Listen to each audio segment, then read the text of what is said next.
kwa sababu unaweza kupungua au ukaimezidi. Na kile kinachozidi ilikuwa viongozi wetu sehemu fulani wanakuja baadaye kujiandikia tunaita vyeti zile TRA, alafu wanakuwa kama na yeye alileta mzigo, kumbe alikuwa ni wa mkulima. Lakini kwa sasa mizani ya kidijitali mkulima mwenyewe anapata na message kwamba umepima kilo 20.5 au kilo 20 kamili. Sasa wapo watu ambao tayari mgeni rasmi wamenunua mizani za kidijitali, lakini bado wana mizani zile za zamani. Lakini kama bado wana mizani za zamani, utakuta viongozi wakipita wanatumia mizani ya kidijitali. Wakisha kwa wameondoka wanatumia ile mizani ya zamani. Niombe kupitia ofisi ya Mrajis chama kikuu tutengeneze utaratibu kwa wale vyama vyote ambavyo tayari vina mizani za zamani, kuhakikisha fedha zinakaa katika ofisi kuu badala ya kukaa kule tawini kwa makarani ambao wanaweza kutempa na kuanza kuzitumia badala ya kutumia mizani za kidijitali.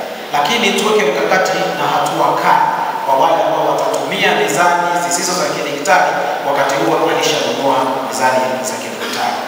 Ndugu mgeni rasmi, ni swala ambalo nimetaka pia nisisitize kama nilivyosema, tuna miongozo, lakini sasa hivi tumeona vyama vyetu vinakuwa vikiendelea kununua magari, na ni moja ya takwa kuhakikisha kwamba tunashirikisha vyama vinawekeza badala ya kutegemea chanzo kimoja cha ushuru tu.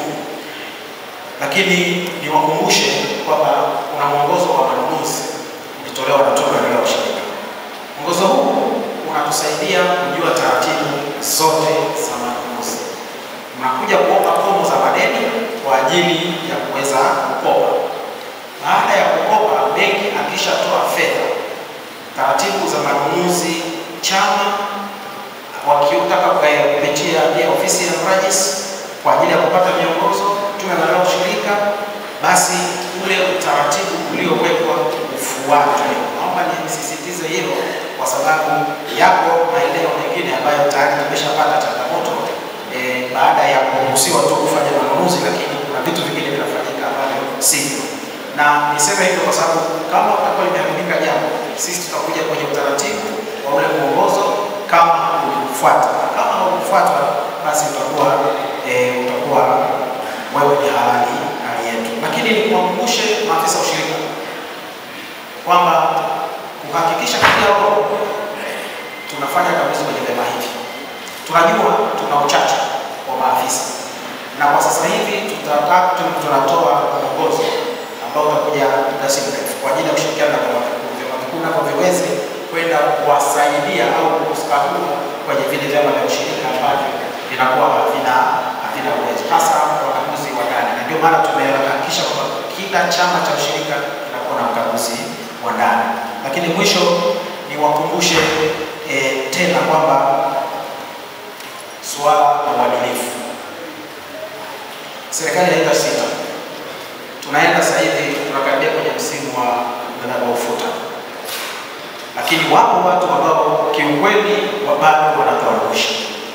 Lakini mimi niwaambieni tu kwamba bodi itakayokuwa inafanya hivyo, hiyo hatutaivumilia, lakini na viongozi kama ni meneja hatutavumilia. Hatua lazima tuweze kuzichukua. Na pia kuna swala nilikuwa nateta na Mrajis, kulikuwa na changamoto zimetokea wakati kuingia mjumbe mmoja swala la benki kwenye swala la malipo. Mimi niwaambie tu kwamba mabenki wanatakiwa kutusaidia. Leo hii mkulima akiwa amecheleweshewa fedha yake, mheshimiwa DC hawezi kulala, simu zitakuwa nyingi, mwenyekiti hawezi kulala, lakini Mrajis hawezi kulala. Wengine wakimtafuta lazima utafute mwenyekiti wa CCM mkoa. Kwa hiyo itakuwa viongozi hawezi kutulia, lakini kumbe kuna mtu tu hapo kati hajatimiza wajibu wake. Mimi niombe mabenki tutimize wajibu wetu, lakini na vyama vya ushirika tutimize wajibu wetu. Ombi kwa vyama, nimeona tangu mbo, nimeona aneku lini mwapao, najua misimu imeisha, kama walivyofanya mambo kufanya malinganisho na mabenki, ninaomba nanyi mkafanye hivyo vile vile. Na bahati nzuri tunakuja kwenye makisio, ni moja ya jambo ambalo tutakuja kuwauliza kama mfanya hayo viunganisho, na kama hakuna discrepancy zozote ama mko shwari sawa, tutatoa shida. Ndugu mgeni rasmi, nimechukua muda mwingi, lakini nilitaka kusema haya kwa sababu nimeelekezwa na Mheshimiwa Rajisi kwa ajili ya kuhakikisha wanayapata, lakini nikushukuru